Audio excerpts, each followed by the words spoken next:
দায়িত্ব দিয়েছে তুমি বাঘ দিবা, শেষ রাত্রি আজান দেওয়ার দায়িত্ব তোর। সবাই ঘুমাই থাকবে, তুই কিন্তু আজান দিস।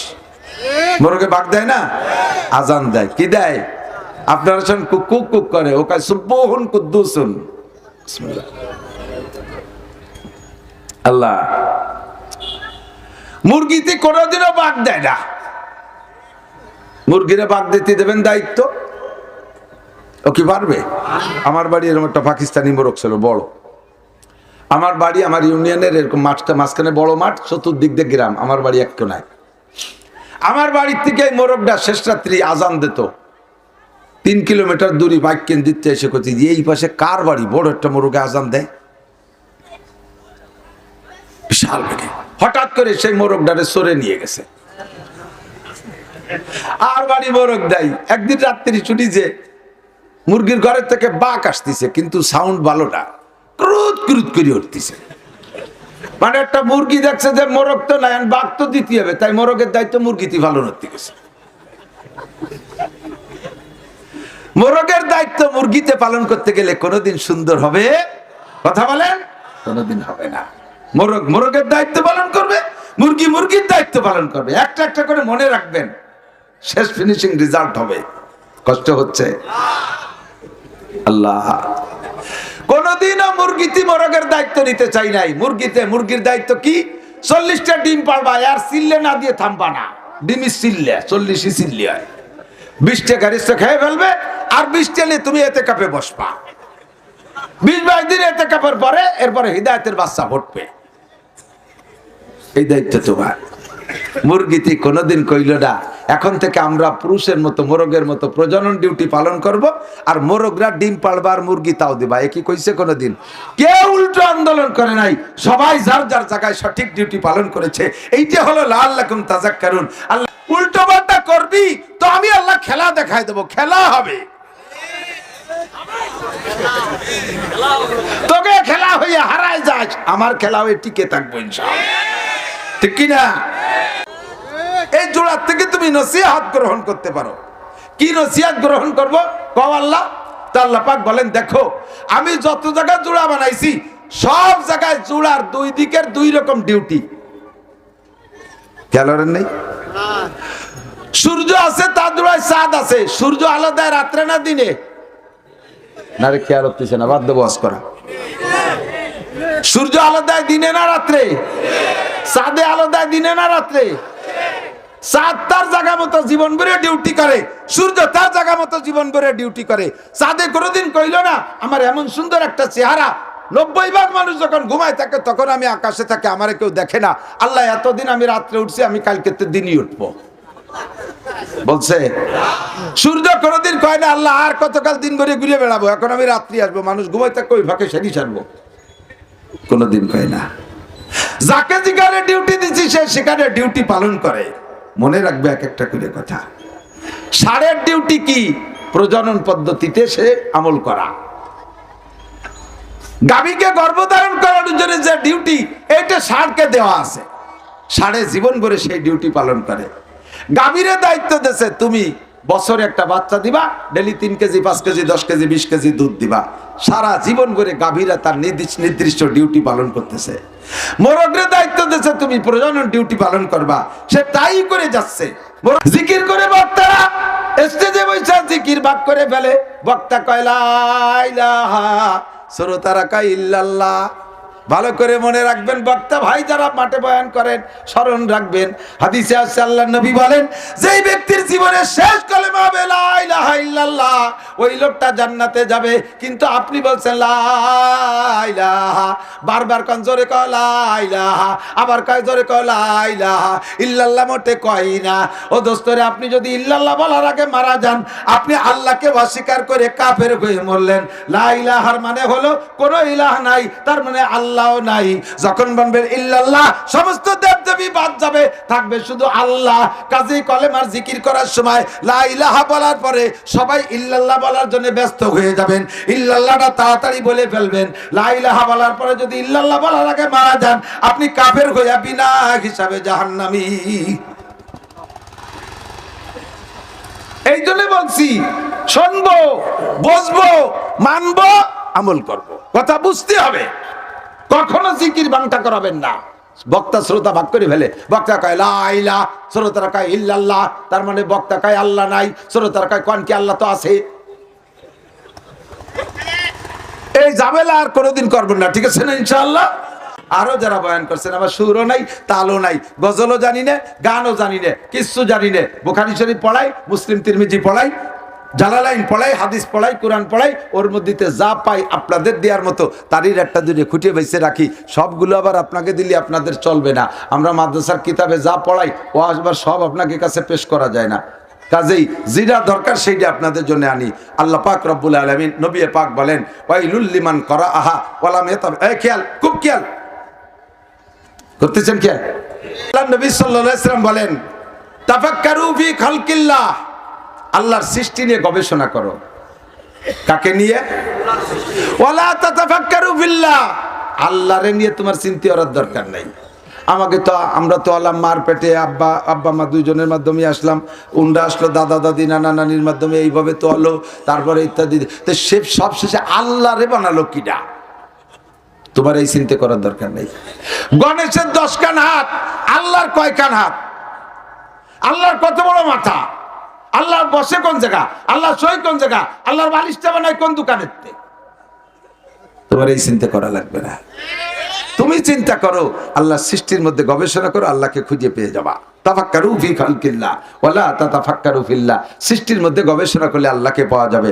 নবী পাক বলেন ওয়াইলুল লিমান করাআহা ওয়া লাম ইয়াতাফাক্কার ফিহা, ওই জাতি ধ্বংস অনিবার্য, ওই জাতির ধ্বংস অনিবার্য যারা আল্লাহর কুদরত নিয়ে, সৃষ্টি নিয়ে গবেষণা করে না। আল্লাহর কুদরত সৃষ্টি নিয়ে গবেষণা করলে আল্লাহকে তুমি পাইয়া যাইবা। আজীব হবেন দোস্ত, আমার দিক তাকান। একই জায়গায় দুইটা গাছ, একই জায়গায় দুইটা গাছ, একটা গাছের নাম খেজুর গাছ আর একটার নাম গান্ডারিয়াক। আপনাদের আছে না? খেজুর গাছ কেটে রস বেরোয় না? দিক খেজুর গাছের রস গুড়ায় না আগায়? গুড়ায় না মাথায়? মাথায়। রস মিঠে না নুনতা? মিঠে। খেজুর গাছের গুড়া কাটিয়ে দেখেন, রস একটু বেরোয়, শিকড় কেটে রেখে দেবেন, একটু কষ বেরোয়, কিন্তু তার নুনা নুনা ভাব, লবণ লবণ ভাব, ঠিক না? তো খেজুর গাছ, তার পাশে আবার গ্যান্ডারিয়াকের ক্ষেত। গ্যান্ডারিয়াকের আর রস গুড়ায় মিঠিয়ে বেশি না আগায় মিঠিয়ে? আগায় লবণ লবণ, আগায়। একই জায়গা থেকে, একই মাটির থেকে দুইটা গাছের রস নিল, একটার রস আগায় যে মিঠে হয় আর আটটার রস গোড়ায় থেকে মিঠে হয়। এই জায়গা তোমার কোন বিজ্ঞানী কাজ করেছে? তোমার কোন রাজা বাচ্চা কাজ করেছে? এই বিজ্ঞানী একমাত্র আমার আল্লাহ, সে ছাড়া এই কামার কেউ করতে পারে না। ইলিশ মাছ গভীর পানির মাছ, 60 হাত পানির তলে ইলিশ মাছ থাকে। ঠান্ডা জায়গায় ইলিশ মাছ থাকে, সেই ঠান্ডা জায়গার ঠান্ডা ইলিশ খাইলে পেট গরম হয়, পেট খারাপ হইছে। ঠান্ডা জায়গার ঠান্ডা ইলিশ খাইয়া পেট হইছে গরম। এই গরম পেটে ঠান্ডা করতে কি লাগে? 60 হাত উপরে নারকেল গাছের মাথায় গরম জায়গার ডাব, ওই গরম জায়গার ডাব খাইয়ে সেই পেট ঠান্ডা হয়। ঠান্ডা জায়গার ইলিশ খাইয়ে পেট হয় গরম, গরম জায়গার ডাব খাইয়ে সেই পেট হয় ঠান্ডা। আল্লাহ পাক রব্বুল আলামিন ছাড়া এই কুদরত আর কেউ ওখানে ঢুকাইতে পারবে না, ঠিক কি না? তাফাক্কারু ফি খালকিল্লাহ ওয়ালা তাতাফাক্কারু বিল্লাহ। একই জায়গায় দুইটা গাছ, একটা গাছের আম টক, একটা গাছের আম মিঠা, আর একটা গাছের আম তিতা। এই পার্থক্য কে করলো? তাফাক্কারু ফি খালকিল্লাহ ওয়ালা তাতাফাক্কারু বিল্লাহ। আল্লাহরে নিয়ে ভেবে কুল পাবা না, আল্লাহর সৃষ্টির মধ্যে খুঁজে পাইবা। হাজার মে তেরি রঙ্গ বু হায়, যেদার দেখে তা হো ওদার তু হি তু হায়। গাছের মধ্যে আল্লাহর কুদরত, মাছের মধ্যে আল্লাহর কুদরত, মাটির মধ্যে আল্লাহর কুদরত, পাথরের মধ্যে আল্লাহর কুদরত। কথা বলুন ঠিক কি ঠিক না? আল্লাহ পাক রব্বুল আলামিন বলেন বান্দা তুমি গবেষণা করো, আমারে পাইয়া যাইবা। আল্লাহ গবেষণার সিস্টেম শিখে দেয়। ওয়াজের দিক চলে আসছি। আল্লাহ গবেষণার সিস্টেম শিখে দেয়। আল্লাহ কয় দেখো কুল্লা শাইইন খলাকনা যাওজাইন, তুমি আসমান জমিনের মধ্যে খুঁজে দেখো, গোটা আসমান জমিনের ভিতরে চোখ লাগাও, যাও তুমি তালাশ করে দেখো, ছোট থেকে ছোট, বড় থেকে বড়, কোন জায়গা তুমি জোড়া ছাড়া পাইবা না, সব জায়গা তুমি জোড়া পাইবা। একটা জায়গায় শুধু জোড়া পাইবা না, সেই জায়গাটা হলো বলেন কুল হুয়াল্লাহু আহাদ। বলেন কুল হুয়াল্লাহু আহাদ। বলো সে আল্লাহ কয়জন? জোর হলো না, আরো জোরে। কুল হুয়াল্লাহু আহাদ। আল্লাহ কয় আমারই খালি জোড়া নাই, আর সব জায়গা জোড়া আছে। আসমান আছে তো জমিন আছে, সূর্য আছে তো চন্দ্র আছে, রাত আছে তো জোড়ায় দিন আছে, ভালো আছে তো জোড়ায় মন্দ আছে, আলো আছে তো জোড়ায় আধার আছে, সামনে আছে তো জোড়ায় পিছে আছে, ডাইনে আছে তো জোড়ায় বামে আছে, উপর আছে তার জোড়ায় নিচে আছে, ষাঁড় আছে তার জোড়ায় গাই আছে, কুত্তো আছে তার জোড়ায় কুত্তি আছে, শুয়োর আছে তার জোড়ায় শুয়োরনি আছে, মোরগ আছে তার জোড়ায় মুরগি আছে। কতক্ষণ আছে না নাই? যেদিকে তাকাবা সেদিকে তুমি সব জায়গা জোড়া পাইবা। আল্লাহ কয় কুল্লা শাইইন খালাকনা যাওজাইন, সব জায়গা জোড়া বানাইছি। কেন বানাইছি আল্লাহ তাও কয় লাআল্লাকুম তাযাক্কারুন, যাতে তুমি ওই জোড়া থেকে উপদেশ গ্রহণ করতে পারো। ও দোস্ত আসো, যার যার জায়গায় সেই সেই ডিউটি পালন করো। আস্তাগফিরুল্লাহ। জামাতে নামাজ পড়বে পুরুষ, মসজিদে জামাতে নামাজ পড়বে জোরে বলেন কারা? সিদ্দিকা আয়েশা রাদিয়াল্লাহু তাআলা না, খলিফাতুল মুসলিমিন হযরত ওমর ইবনে খাত্তাব রাদিয়াল্লাহু তাআলা আনহুর খিলাফত কালে যখন ওমর প্রেসিডেন্ট, মসজিদে হাজী সাহেব আছেন নাকি? হাজী হাজী হাজী হাজী আছেন, হাজিরা বলতে পারবেন। মসজিদে নববীতে নামাজ পড়তে গিয়ে দেখি মহিলারা তো ওখানে আসে, দুই মসজিদে মহিলারা আসে, মেয়েরা বাচ্চা কাচ্চা নিয়ে আসছে, পেশাব পায়খানা করে জাগা গুটা পুটা করে নষ্ট করে ফেলেছে। মা নামাজ পড়তেছে, বাচ্চা তল দিয়ে দুধ খাওয়া শুরু করে দিয়েছে। মা নামাজ পড়তেছে, বাচ্চায় কান্দাকাটি স্লোগান দিয়ে কাঁদতেছে। মুসল্লি একজন নামাজ পড়তেছে, তার সামনে ছোট বাচ্চা যে প্যান্ট খুলে দিয়ে মুতিয়ে দিচ্ছে দাঁড়াই পেশাব। এই কাম দেখে হযরত আয়েশা ওমরকে বললেন, খলিফাতুল মুসলিমিন, মহিলাদেরকে মসজিদে আসতে নিষেধ করলে ভালো হয় না?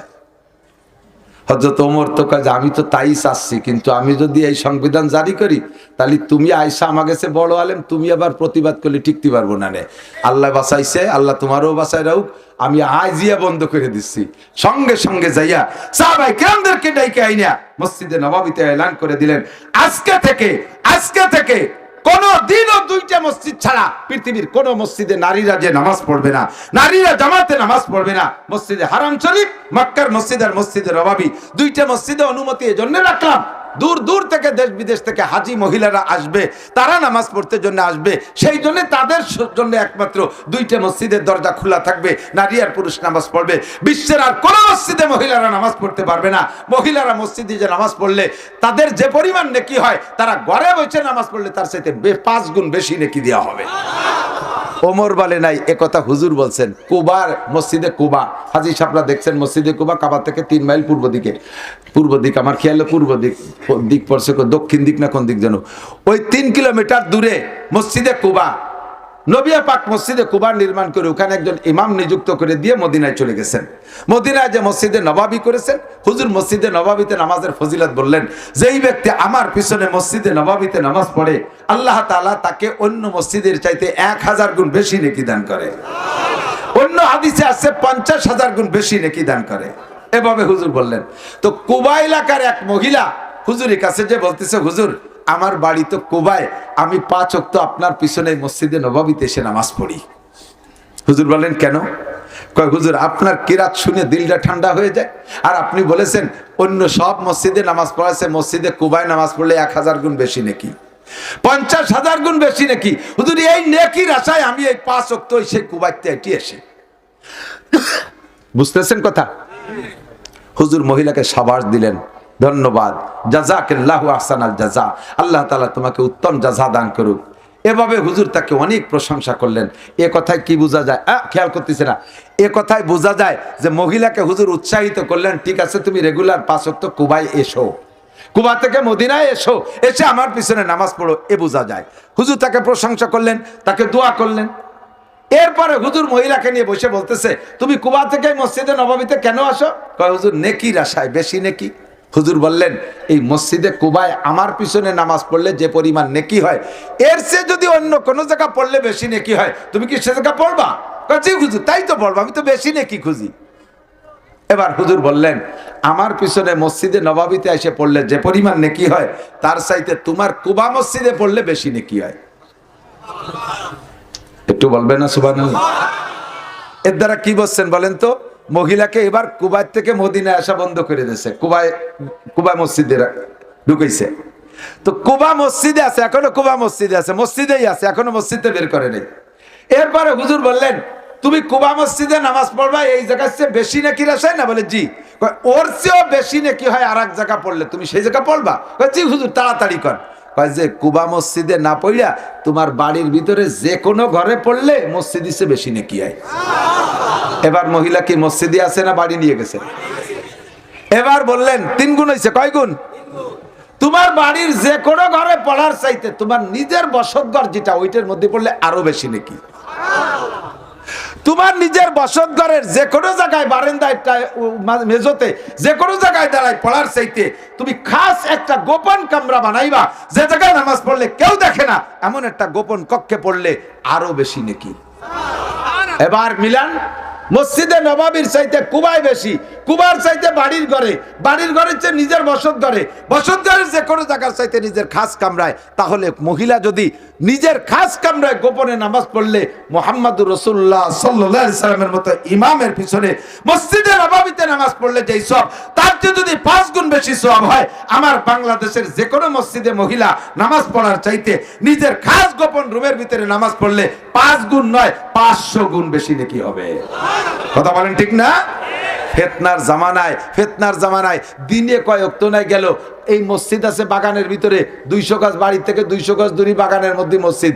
আপনার বউটা সেই জায়গায় ঈশার নামাজ পড়তে গেল, মসজিদে নামাজ পড়ার ফজিলত কয়ে দিয়েছেন, মসজিদে যে নামাজ পড়লো, আলে এই মুরগি নিয়ে যায় তো 4 পাইয়ে শিয়েলে, আর ওই সমস্ত আগান বাগানের ভিতরে 2 পাইয়ে গাঁজা খা শিয়েল থাকে।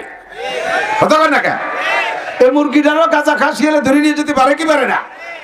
1000 বছর মসজিদে যে নামাজ পড়ে যা ইনকাম করবা, একটা অ্যাক্সিডেন্টে সব শেষ করে ফেলাই দেবে। এই জন্য মহিলারা নামাজ পড়বে মসজিদে, পুরুষরা নামাজ পড়বে, মহিলারা নামাজ পড়বে ঘরে, পুরুষরা নামাজ পড়বে মসজিদে। কোন জায়গা পড়বেন একটু বলেন? নামাজ কোথায়? 1 ওয়াক্ত নামাজ মসজিদে পড়লে আপনার আমল নামায় 527 ওয়াক্ত নামাজের সওয়াব লিখে দেওয়া হবে। বলবেন না সুবহানাল্লাহ? 1 ওয়াক্ত নামাজ জামে মসজিদে ইমামের পিছনে বললে 527 রেকাত, 527 ওয়াক্ত নামাজের সওয়াব। পাশাপাশি আরেকটা দিক আসেন, আল্লাহ নামাজ ভাঙ্গার কারণ 19টা। কয়টা জানেন? সব কয়টা জানেন না? বিদায় আপনারা বহুজনে জীবন ভরে নামাজ পড়তেছেন, আখেরাতে খালি হাতে উঠবেন। 1 ওয়াক্ত নামাজ আপনার ফান্ডে জমা হয়নি। নামাজ ভাঙ্গার কারণের মধ্যে একটা কারণ হলো নামাজের মধ্যে আমলে কাসির। আমলে কাসির কাকে বলে? আমার দিক আমলে কাসির বলে এই ওয়াজটা আমি রাতভর অন্যান্য কিস্সার ওয়াজ করে জেনে কি হবে, আমার এই ওয়াজটা তার চাইতে কোটি গুণ বেশি নাকি হবে। সেই ওয়াজটা এখন করতেছে। দিক তাকান, নামাজের মধ্যে আপনার আমলে কাসিরে নামাজ ছুটে যায়। আমলে কাসির কাকে বলে? নামাজের ভিতরে 2 হাত দিয়ে কোনো কাজ করলে তারে কয় আমলে কাসির। এখন নামাজের মধ্যে আপনার লুঙ্গি খুলে গেছে 2 রাকাত হওয়ার পরে, 2 রাকাত হওয়ার পরে, 4 রাকাত ওলা নামাজের 2 রাকাত হওয়ার পরে লুঙ্গি খুলে গেছে। এখন লুঙ্গি কি 1 হাত দিয়ে ভরা যায়? ডলি মুড়াই গুড়াই তুলিও তার তৃতীয় রেখাতে আবার খুলে যাবে। লুঙ্গি 2 হাত দিয়েই ভরা লাগবে, আর 2 হাত দিয়ে লুঙ্গি বললে নামাজ বাতিল। তাহলে কি আর তাকে ন্যাংটায় ভরবো নাকি? না, ন্যাংটায় ভরবেন না। আপনি ওই সময় 2 হাত দিয়ে লুঙ্গি পরবেন, 2 হাত দিয়ে লুঙ্গি পরে টাইট করে আবার নতুন করে তাকবীরে তাহরিমা দিয়ে নামাজ শুরু করবেন। আল্লাহু আকবার। আগে 2 রাকাত হয়ে গেছে, 3য় রাকাত আর 4র্থ রাকাত আপনি পাইছেন। ইমাম সাহেব সালাম ফিরানোর পরে উঠে দাঁড়াইয়া যে 2 রাকাত আগে নষ্ট হয়ে গেছে সেই 2 রাকাত আবার পড়ে নেবেন। অর্থাৎ নামাজে জামাতে 2 রাকাত 1 রাকাত মিস করলে যেরকম পড়তে হয় পরে ওইভাবে পড়ে নেবেন। কথা কি বোঝা গেছে? এই না বোঝা থাকার কারণে সারা জীবন ভরে নামাজের মধ্যে লুঙ্গি ভরি, আবার নামাজ ছোটে না, জোরে হাঁটু চিপে ধরে যাতে ছুটে না যায়। নামাজ ভাঙ্গার কারণের মধ্যে 19টার কারণে আমার দিক 1 নম্বর কারণ, নাম্বার 1 নম্বর কারণ হলো নামাজে কিরাত অশুদ্ধ পড়া। শুধু কিরাত না, নামাজে অশুদ্ধ পড়া। আমরা মনে করি খালি কিরাত অশুদ্ধ, নো, কিরাত তো জরুরি। কিরাত অশুদ্ধ পড়লে নামাজ বাতিল হয়ে যায়। কতটুকু অশুদ্ধ পড়লে? পুরো কিরাতের সব জায়গায় অশুদ্ধ পড়লে নামাজ বাতিল হয়। আর 1-2 হরফে বাতিল হয় না, এরকম না, একটা হরফের উল্টো পাল্টার কারণে নামাজ বাতিল। যেমন এদিক দেখেন, একটা মদের পাঠটা টানের পার্থক্যে নামাজ বাতিল। আপনি পড়ছেন কুল্লিয়া আইয়ুহা, মা বোনরা খেয়াল করেন, কুল ইয়া আইয়ুহাল কাফিরুন লা আ'বুদু মা তা'বুদুন। এটা হলো শুদ্ধ কুলিয়া। এর তর্জমা হলো নবী আল্লাহ বলছেন, কুল তুমি বলো, হে কাফের সম্প্রদায়, তোমরা যার ইবাদত করো 33 কোটি দেবদেবীর, আমি তার ইবাদত আগেও করি নাই, এখনো করি না, কোনোদিন করব। এই হলো আপনি শুদ্ধ কুলিয়া পড়ছেন। কিন্তু যদি আপনি সামান্য একটু ভুল করেন, লারে না টাইনে পড়েন কুলিয়া আইয়ুহাল কাফিরুন লা আ'বুদু মা তা'বুদুন, একটু কয়ে নেন আগে নাউজুবিল্লাহ। আপনি কি বলছেন জানেন? কি বলছেন জানেন? হে কাফের ভাইরা, তোমরা এতদিন 33 কোটি দেবদেবীর পূজা খালি তোমরা করেছো, অবশ্যই আমি সামনে তোমাদের সাথে একই সাথে পূজা করিবই। নামাজ হবে? নামাজ হবে? আপনি বলবেন আমি মুখে যদিও ভুল বলি, আমি কি পুজো করতে যাই নাকি? আমি মুখে ভুল বললে আমার মন তো ঠিক আছে, এই তো বলবেন আপনি বেশি বেশি, তাই ছাড়া আর কি বলবেন? তাহলে আমি আপনার একটা প্রশ্ন করি, স্ত্রী আপনার স্ত্রী হয় এটা তো আপনার জানা আছে, জীবন ভরে স্ত্রী হিসেবে ব্যবহার করতেছেন, এমনি মুখে মোহাব্বত করে মা কই একটা ডাক দিলেন, ভুল হবে? অসুবিধা আছে? আছে অসুবিধা? কে আপনার তো মন ঠিক আছে, মাই হয়, জীবন ভরে মা হয়, মার পেটে জন্ম নিছি, এর প্রতি কোনো সন্দেহ নাই, এমনি মোহাব্বত করে মারে একবার ভাবি করে ডাক দেন, ভাবি, অসুবিধা হবে? অসুবিধা হবে? আমার মন তো ঠিক আছে। মন ঠিক রেখে ভুল করলে যদি ভুল হয়, তাহলে কুলিয়াসির ভিতরে মন ঠিক রেখে ভুল করলে ভুল হয়।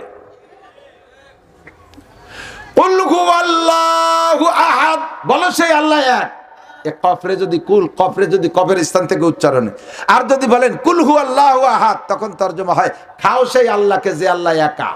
আল্লাহকে উরি কপাল, কত বড় রাক্ষস নিয়েছে মসজিদের মধ্যে, সে আবার নামাজ পড়তে যে খেয়েই ফেলবে। নামাজ হবে? তো নামাজ ভাঙ্গার কারণ 19টা। ভাই আমার দিক তাকান, 19টা কারণের 1 নম্বর কারণ হলো নামাজে কিরাত গলত পড়া। আমরা পুরুষরা বাইচে গেছি, এদিক আমরা পুরুষরা বেঁচে গেছি, আমরা মসজিদে নামাজ পড়বো। আমাদের হানাফি মাযহাবের মাসআলা হলো মান কানা ফি সালাতি ইমামুন ক্বালা রাসূলুল্লাহ সাল্লাল্লাহু আলাইহি ওয়াসাল্লাম মান কানা ফি সালাতি ইমামুন ফাকিরাতুল ইমাম লাহু কিরাতুন। যার নামাজে ইমাম আছে, ইমাম জোরে পড়ুক আর আস্তে পড়ুক, তার পিছনে ইমামের পিছনে নামাজ পড়লে মুসল্লির কোনো কিরাত পড়া লাগে না, সূরা ফাতিহা পড়া লাগে না, কুলিয়া কুলহুয়া পড়া লাগে না, চুপ করে আল্লাহু আকবার কে সানা বাঁধে দাঁড়ায় থাকবেন, সুবহান রাব্বিল আযীম আলা পড়ে আত্তাহিয়াতু দোয়া দুরূদ পড়লে আপনার নামাজটা হয়ে গেল। কত একটা সুযোগ পেয়ে গেছি আমরা, ইমামের পিছনে নামাজ পড়লে এত বড় মারাত্মক ভুলের থেকে বেঁচে গেলাম। ফাঁকে ওই জায়গা আর একটু বুঝাই দিয়ে আসি, এদিক তাকান, যার কিরাত অশুদ্ধর কারণে নামাজ হয় নাই, বোঝে নাই কথা? কিরাত অশুদ্ধর কারণে নামাজ এই হয় না, কি মানে? আপনি ঈশার 4 রাকাত নামাজ পড়েছেন, পড়ার পরেও হয় না, মানে হলো আপনি ঈশার নামাজ মোটেই না পড়লে আপনার যে শাস্তি বরাদ্দ ছিল এককের বিনিময়ে 230 কোটি 40 লক্ষ বছর জাহান্নাম, ভুল কিরাত দিয়ে নামাজ পড়ার পরেও 230 কোটি 40 লক্ষ বছর জাহান্নাম। তো হবে না নে পড়াও, তো আর গুলি লাভ কি? কইরিও যদি দোজকে ভুলতে তা ভরবো কীর্তি, তা ভরিও না। আমি কোনো তেল মাহাতি পারবো না, কাকা তা যা পারেন ভরিয়েন, ছাড়িয়ে দিয়েন না, আমার আর কায়দা নেই। তাহলে কিয়ামতে আপনি আমার নামে আল্লাহর কাছে মামলা দেবেন, আল্লাহ আমি তো ভুল ভর্তিছিলাম, আমি তো শুদ্ধ করার চেষ্টায়, ওই নাসির হুজুর এসে কয়ে গেছে যা পারো তাতেই হবে, তারপরে ভুলির পর রয়েছি, মাধ্য যদি দিতে হয় তাহলে ওই হুজুরে ধরো, গোপাইলি হুজুর হুটিরে মারো, আগে সব মায়ের আমার ফিটি পড়বে।